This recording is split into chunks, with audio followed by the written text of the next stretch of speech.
దేవుని పరిశుద్ధమైన నామమునకు మహిమ కలుగునగాక.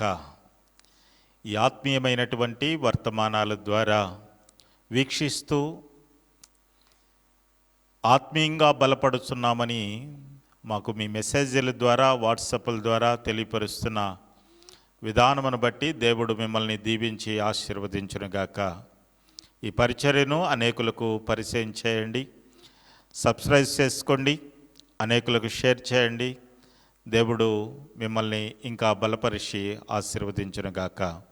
పరిశుద్ధ లేఖన భాగములలో నుండి కొద్ది మాటలు ఈరోజు మనం ధ్యానం చేద్దాం.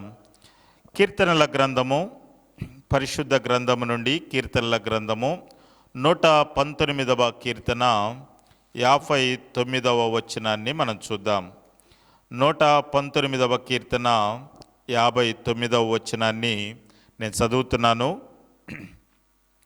నా మార్గములు నేను పరిశీలించ చేసుకుంటుని, నీ శాసనముల తట్టు మరులకొంటిని. ప్రియులరా, ఈ కీర్తనకారుడు మనతో ఈ సమయంలో మాట్లాడుతున్నటువంటి మాట, నా మార్గములు నేను పరిశీలన చేసుకొంటిని,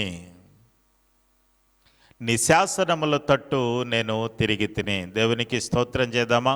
హల్లెలూయా. పరిశీలన అనేటటువంటిది చాలా ప్రాముఖ్యమైనటువంటిది. ప్రియులరా, మనల్ని మనము పరిశీలన చేసుకోవటం చాలా ప్రాముఖ్యమైనటువంటిది.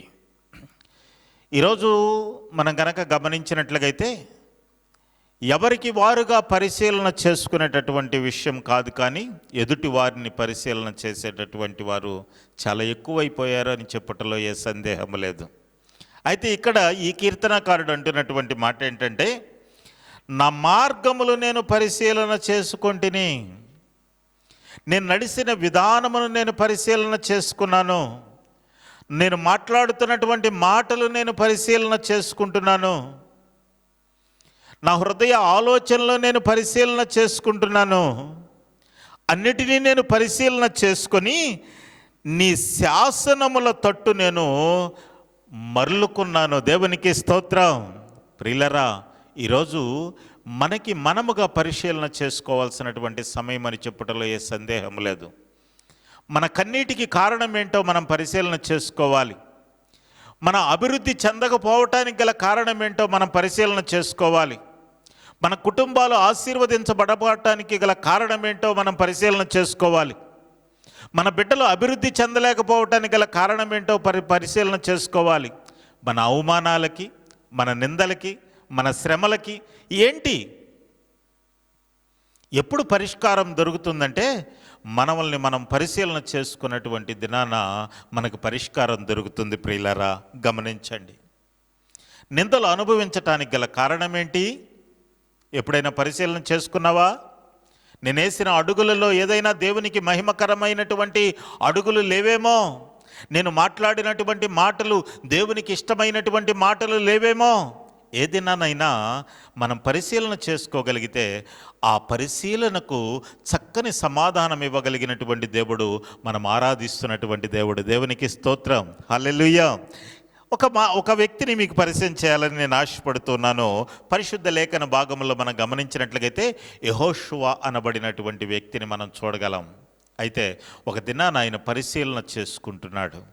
ఏ విధంగా పరిశీలన చేసుకుంటున్నాడు అంటే, హాయి అనేటటువంటి చిన్న పట్టణం మీద యుద్ధానికి వెళ్ళినప్పుడు ఓటమి పాలయ్యాడట. ఆ ఓటమికి గల కారణం ఏంటో అర్థం కాలేదు. అప్పుడు పరిశీలన చేసుకుంటున్నాడు. మోషే నాయకత్వంలో ఎర్ర సముద్రము సీలిన విధానమును పరిశీలన చేస్తూ ఉన్నాడు. దాటిపోయి దేవుడిని స్తుతించిన విధానము పరిశీలన చేసుకుంటూ ఉన్నాడు. బండ నుండి నీళ్లు రప్పించిన విధానమును జ్ఞాపకము చేసుకుంటూ ఉన్నాడు.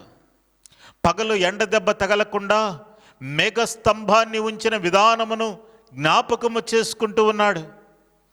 బండ నుండి నీళ్లు రప్పించిన విధానమును జ్ఞాపకం చేసుకుంటూ ఉన్నాడు. రాత్రి వేళ మంచు దెబ్బైనను ఆ వెన్నెల దెబ్బైనను తగలకుండా అగ్నిస్తంభాన్ని నిలబెట్టినటువంటి విధానమును జ్ఞాపకం చేసుకుంటూ ఉన్నాడు.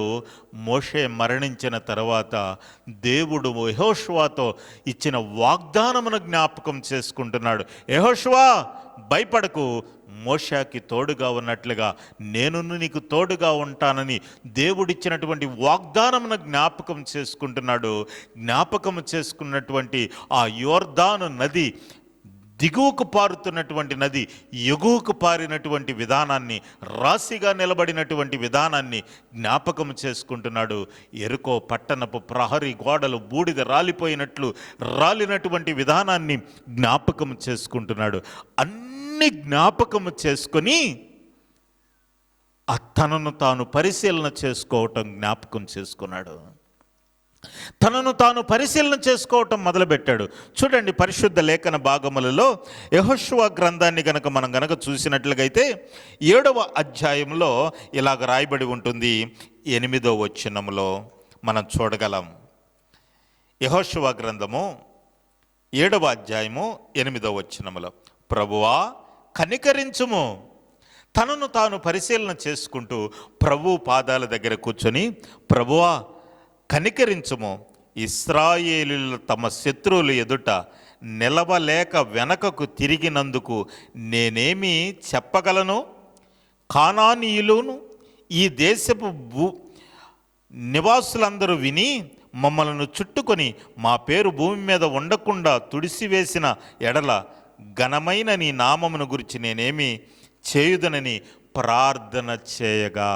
ప్రియులారా, తనను తాను పరిశీలన చేసుకుంటూ ప్రార్థన చేయటం మొదలుపెట్టాడు.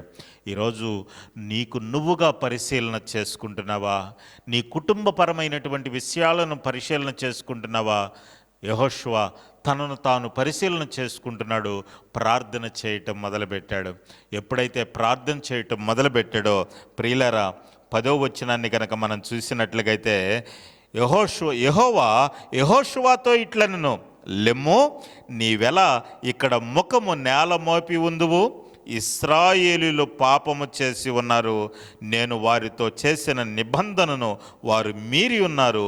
శపితమైన దాన్ని కొంత తీసుకొని దొంగిలి బొంకి తన సామానుల్లో దాన్ని ఉంచుకొని ఉన్నారు.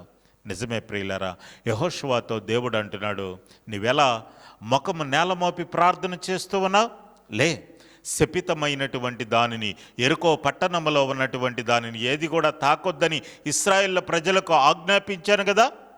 అయితే ఆ శపితమైనటువంటి దానిలో సేనాయి వస్త్రమును, బంగారపు వెండి కమ్మెను తీసుకొచ్చి గుడారము దాసినటువంటి ఆకాను దేవుని మదిలో చేరిపోయాడు. ప్రియులారా, గమనించండి, ఎప్పుడైతే ఆ శపితమైనటువంటిది, ఆ శాపం చేసినటువంటి, పాపం చేసినటువంటి వ్యక్తి ఇశ్రాయేలు ప్రజల మధ్యలో ఉన్నారో, ఆ శపితమైనటువంటి వస్తువులు ఇశ్రాయేలు ప్రజల మధ్యలో ఉన్నాయో, ఇశ్రాయేలు ప్రజలకు ఓటమి పాలైపోయారు. ఈరోజు నిన్ను నువ్వు పరిశీలన చేసుకొని దేవునికి ఇష్టం లేనటువంటి క్రియలు నీలో ఏమైనా ఉన్నాయేమో ఒక్కసారి నిన్ను నీవు గనక పరిశీలన చేసుకోగలిగితే విజయము నీది, ఓటమి నీకు దూరం అయిపోవునగాక.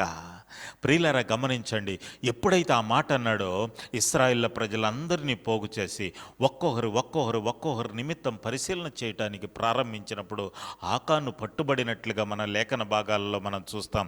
ఎప్పుడైతే ఆకాను ఆ సీనారు వస్త్రమును, బంగారము వెండి కమ్మెను తీసుకొచ్చి ఆ గుడారం కింద దాసి ఉన్నాడన్నటువంటి సత్యాన్ని తెలుసుకున్నటువంటి ఇశ్రాయేలు ప్రజలు, నాయకత్వం వహిస్తున్నటువంటి యెహోషువ తెలుసుకున్నారో, వెంటనే ఆ పాపము చేసినటువంటి వ్యక్తులను, ఆ పాపముతో కూడినటువంటి వస్తువులను చూసి మా ఓటమికి కారణము ఈ కుటుంబము, మా ఓటమికి కారణము ఈ వస్తువులు అని గుర్తెరిగినటువంటి వారై 24వ వచనములో ఇలా అంటారు.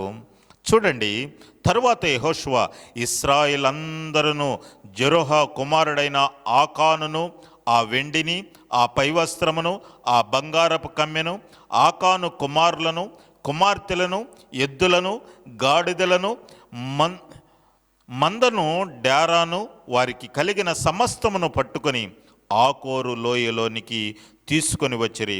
అప్పుడు యెహోషువ, నీవెలా మమ్మలను బాధపరిస్థితివి? నేడు యెహోవా నిన్ను బాధపరుచునుగాక.